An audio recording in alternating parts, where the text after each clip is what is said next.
తెలంగాణ రాష్ట్రంలో ఈ రేవంత్ రెడ్డి సర్కార్ కాంగ్రెస్ ప్రభుత్వం వచ్చి దాదాపు 2.5 సంవత్సరాలు పూర్తి చేసుకొని ముందుకు వెళ్ళిన తరుణంలో గడిచిన 2.5 సంవత్సరాల్లో అన్నీ కూడా మోసాలే, అన్నీ కూడా అబద్ధాలే, అన్నీ కూడా అవాస్తవాలే మరి చెప్పుకుంటూ ప్రచారం చేసుకుంటూ ముందుకు పోతున్నాడు ముఖ్యమంత్రి రేవంత్ రెడ్డి గారు. వీరు అధికారంలోకి వచ్చిందే అబద్ధాల పునాదులపైన. అబద్ధాలు అన్నదాన్ని ఒక ఫౌండేషన్ ఏర్పాటు చేసుకున్న ప్రభుత్వమే ఈ యొక్క రేవంత్ సర్కార్, ఈ యొక్క ప్రజాపాలన చెప్పుకున్నటువంటి కాంగ్రెస్ పాలన. 2.5 సంవత్సరాలు కావస్తా ఉన్నా ఏ ఒక్క హామీని కూడా ఇప్పటివరకు కూడా నెరవేర్చకుండా ప్రజలకు ఇచ్చినటువంటి ఎన్నో వాగ్దానాలన్నీ కూడా తుంగలోకి తొక్కి వారి యొక్క వైఫల్యాలు, ప్రభుత్వం యొక్క వైఫల్యాలను కప్పుపుచ్చుకోనికి పదే పదే ఎప్పుడు కూడా బీఆర్ఎస్ పైన, మా పార్టీ అధినేత కేసీఆర్ గారి పైన, మా పార్టీ కార్యనిర్వాహక అధ్యక్షులు కేటీఆర్ గారి పైన, మా party legislative party ఉపనాయకుడు Harish Rao గారి పైన బురద ఎలుతుకుంటూ ప్రచారం చేసుకుంటూ ముందుకు పోతున్నటువంటి తరుణం ఇంకా చూస్తూనే ఉన్నాం. ముందు నుంచి చెప్తా ఉన్నాం, రేవంత్ రెడ్డి అనేటువంటి నాయకుడికి అసలు ఎలాంటి అనుభవం లేదు. కేవలం ముఖ్యమంత్రి కావాలంటే ఒకటే ఒక లక్ష్యంతో మరి ముందుకు వచ్చి ఎన్నో పార్టీలు మారి ఎంతోమందిని మరి తొక్కుకుంటూ వచ్చినా అని చెప్పినటువంటి నాయకుడు స్వతహాగా వారే చెప్పినారు. వారు అధికారంలోకి వచ్చిన తర్వాత అయినా సరే వారి యొక్క పద్ధతి మార్చుకుంటారంటే కూడా ఎక్కడ కూడా మార్చుకోకుండా తన యొక్క పాత పద్ధతులనే మోసపూరితమైనటువంటి పనులతో, వాగ్దానాలతోనే ముందుకు పోతా ఉన్నాడు. ఒకటే ఒక ఉదాహరణ, మరి నిన్న ఎస్బీఐ రాయదుర్గంలో ఉన్నటువంటి భూమిని ఏదైతే వేలం వేసినారో, ఎస్బీఐకి సంబంధించినటువంటి స్థలాన్ని నిన్న హైకోర్టు స్టే చేయడం మనందరం చూసినాం. అసలు ప్రభుత్వం రియల్ ఎస్టేట్ దందా చేసుకుంటూ గడిచిన 30 నెలల్లో 12,000 కోట్ల రూపాయల విలువైన భూములని అమ్మినడు ఈ ముఖ్యమంత్రి, అసమర్థ ముఖ్యమంత్రి రేవంత్ రెడ్డి గారు. సుమారు 30 నెలల్లో 12,000 కోట్ల విలువైన భూములన్నీ కూడా అమ్ముకుంటూ వాటితో రియల్ ఎస్టేట్ దందాలు చేసుకుంటూ ముందుకు వస్తున్నటువంటి సందర్భంలో అమ్మిన భూమినే, గతంలో 2010లో అప్పుడున్నటువంటి ప్రభుత్వం అమ్మిన భూమినే ఎస్బీఐకి ఇర్రివోకబుల్ మరి అన్కండిషనల్గా అమ్మిన భూమినే మళ్ళీ తిరిగి మరి ఈ గత నెలలోనే చూసినాం మనం.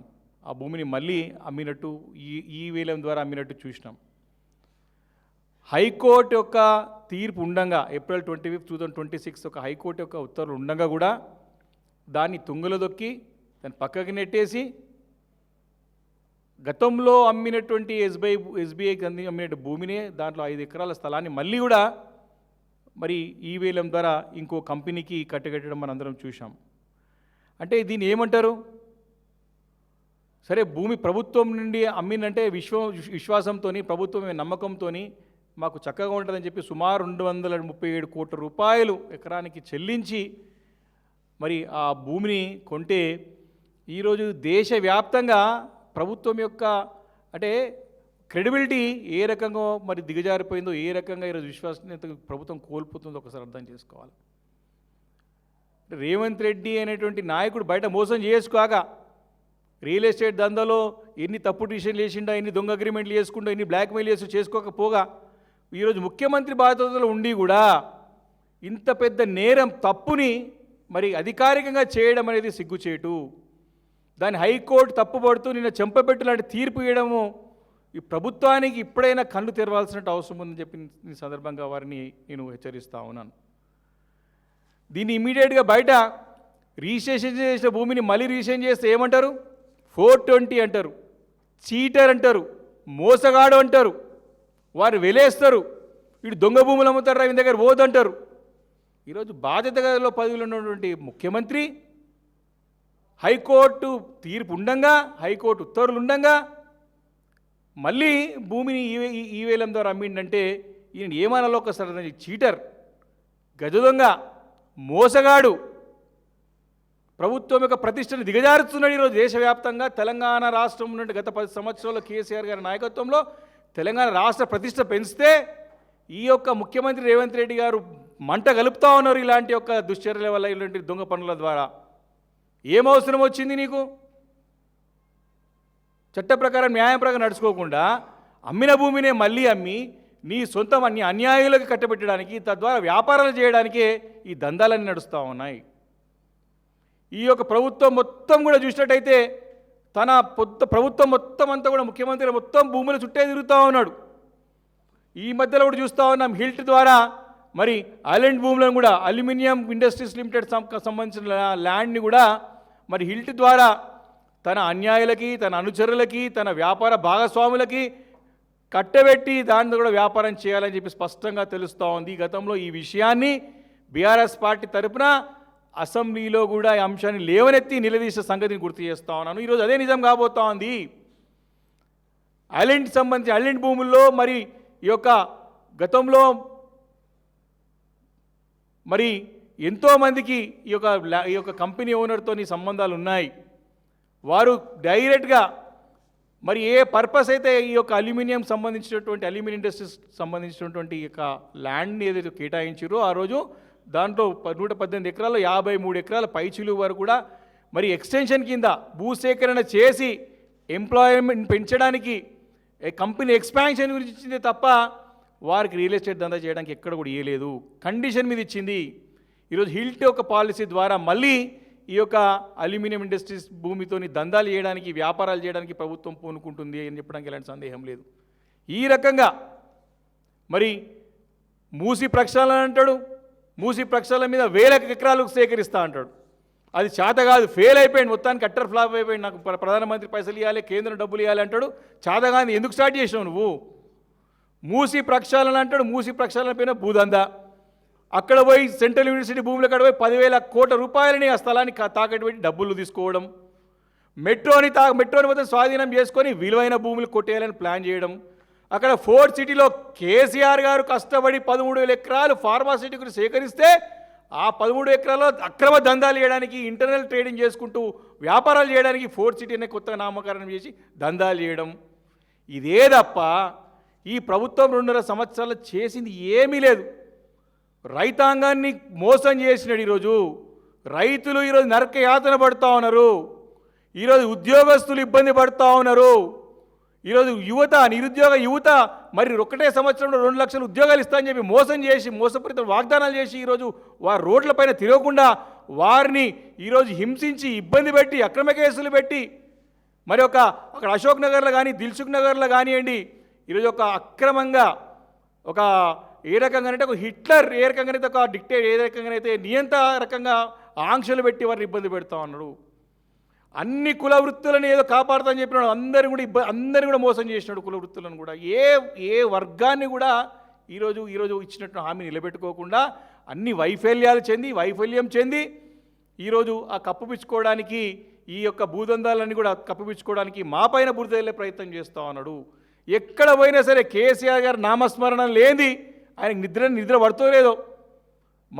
అసలు మా పార్టీ నాయకుల కంటే ఈయన ఎక్కువ మాట్లాడుతుంటాడు కేసీఆర్ గారి గురించి, కేటీఆర్ గారి గురించి, హరీష్ రావు గారి గురించి. ఎందుకో మరి ఆయన నా పేరుసుకుని నిద్రపడ్డదు. ఈయన పోయి అంట సిద్దిపేటలో కడతాడంట. సిద్దిపేటలో అంటే ఏమడు హైదరాబాద్ నగరానికి ఫ్యూచర్ లేదనుకుంటూ నువ్వు ఫ్యూచర్ సిటీ చెప్తున్నావు, హైదరాబాద్ పట్టించుకోరా నాయన అని చెప్పేసి మా నాయకులు పదే ప్రాధాయపడతా ఉంటే, ప్రజలు ఇబ్బంది పడతారని పట్టించుకోమంటే ఈ నగరాన్ని విస్మరించేసి నువ్వు ఫోర్ట్ సిటీ పెడుతున్నావు.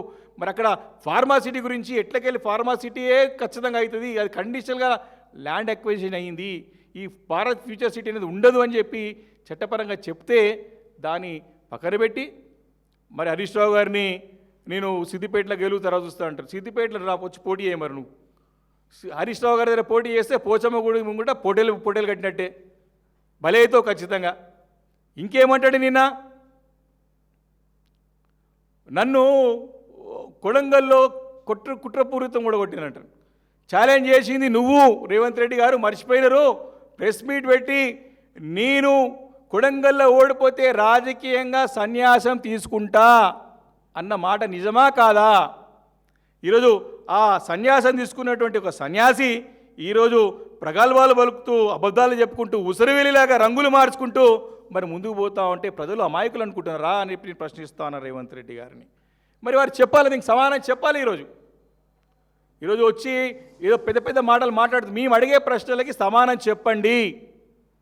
మా పార్టీ తరపున మిమ్మల్ని ప్రశ్నిస్తారా, మీరు చేసేటటువంటి అక్రమాలు అన్యాయాలు, మీరు చేసేటువంటి మరి యొక్క అవినీతి, మీరు చేసే స్కామ్లని ప్రతి ఒక్కటి కూడా అంశాల వారీగా మిమ్మల్ని ప్రశ్నిస్తూ ఉంటే సమాధానం లేదు.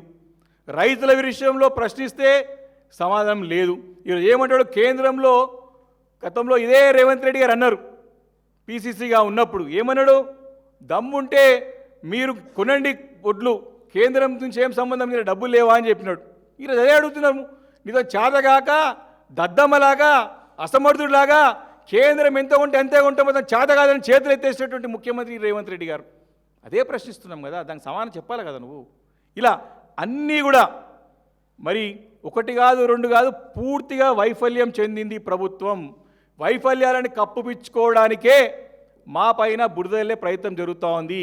వారు చేసేటువంటి ప్రతి అన్యాయాలు అక్రమాలు అవినీతిని మేము ఎండగడుతూ ఉంటే మరి దానికి సమాధానం చెప్పలేక, మరి గతంలో ప్రజలకు ఇచ్చిన హామీలు నిలబెట్టుకోలేక, మరి పదే పదే మరి కాలయాపన చేసుకుంటూ ముందు పోతున్న సందర్భంలో మేము అడిగిన ప్రశ్నలకు సమాధానం చెప్పలేక మమ్మల్ని మరి తిట్టిపోసేటువంటి ఒక పనే తప్ప వేరే పని పెట్టుకోలేనని చెప్పి సందర్భంగా నేను మనవి చేస్తూ ఉన్నాను. కాబట్టి ఈరోజు ఇప్పటివరకు కూడా గద్దెనెక్కి దగ్గర మరి 3 సంవత్సరాలు దగ్గర పడుతూ ఉన్నది. ఈరోజు ప్రజలు రోజులు లెక్క పెట్టుకుంటున్నారు. ఎప్పుడైపోతుంది, ఇంకా 2 సంవత్సరాలు ఈయన భరించాలా అని చెప్పేసి ప్రజలు నరకయాతన పడుతున్నారు. అన్ని వర్గాల ప్రజలు ఇబ్బంది పడుతూ ఉన్నారు. ఈయనకి ఎలక్షన్స్లో, రేపు అసెంబ్లీ ఎలక్షన్స్లో, కేసీఆర్ ఎలక్షన్స్ ఎప్పుడు వస్తాయా అని ప్రజలు 1000 కనుతో ఎదురు చూస్తూ ఉన్నారు. ఈయన గుణపాఠం తప్పదని చెప్పి నేను సందర్భంగా నేను మనవి చేస్తూ ఉన్నాను. కాబట్టి వీరైతే లేటెస్ట్గా ఎస్బీఐకి సంబంధించినటువంటి భూమి విషయంలో చేసిన తప్పిదాన్ని మరి కప్పుపిచ్చుకోవడానికి కోర్టులో వెళ్ళి కాదు, ఎస్బీఐ లాంటి ఒక అంటే government undertaking public sector unit సంబంధించినటువంటి ఆ సంస్థని మరి మోసం చేసే విధంగా మరి ఈ యొక్క ప్రభుత్వం చేసినటువంటి తీరును ప్రజలందరూ గమనిస్తూ ఉన్నారు. కాబట్టి ఇమ్మీడియట్గా దాన్ని సరిదిద్దుకొని వారికి ఇబ్బంది లేకుండా చేయాలి. అదేవిధంగా పబ్లిక్ ఇంట్రెస్ట్లో ఈ యొక్క 30 నెలల్లో 12,000 కోట్ల రూపాయల భూములని అమ్మి ఆ 12,000 కోట్ల మరి ఏం చేసినావు నువ్వు? ఏ ఒక్క హామీని నిలబెట్టుకోలేదు. లక్షల కోట్ల రూపాయల అప్పులు తీసుకొస్తున్నావు. ఏ ఒక్క ప్రాజెక్ట్ కట్టింది లేదు, ఒక ఇల్లుగా ఒక ప్రాజెక్ట్ కట్టింది లేదు, ఒక ఫౌండేషన్ వేసింది, దాన్ని పూర్తి చేసింది లేదు. కాబట్టి వీటన్నిటి కూడా సమానం చెప్పాల్సినటువంటి అవసరం ఉందని చెప్పి ఈ సందర్భంగా నేను మనవి చేసుకుంటూ, మరి డెఫినెట్గా రేపు మీరు ఈ యొక్క అల్యూమినియం సంబంధించినటువంటి ఇండస్ట్రీ దాన్ని మీరు హిల్ట్ ద్వారా రెగ్యులరైజ్ చేసుకోవడానికి, మీ అన్యాయాలు కట్టబడడానికి చేసే ప్రయత్నాన్ని ఖచ్చితంగా బీఆర్ఎస్ పార్టీ అడ్డుకుంటుంది. దాన్ని అవసరం ఉంటే ప్రజా అవసరాల కోసం ఈ స్థలాన్ని కేటాయించుకోలేదు తప్ప మరి రియల్ ఎస్టేట్ దందా చేసి మీ యొక్క అన్యాయాలు కట్టగడతా అంటే మాత్రం బీఆర్ఎస్ పార్టీ ఊరికిన ప్రసక్తి లేదని చెప్పి సందర్భంగా మనవి చేస్తా ఉన్నాను. చెప్పాలి.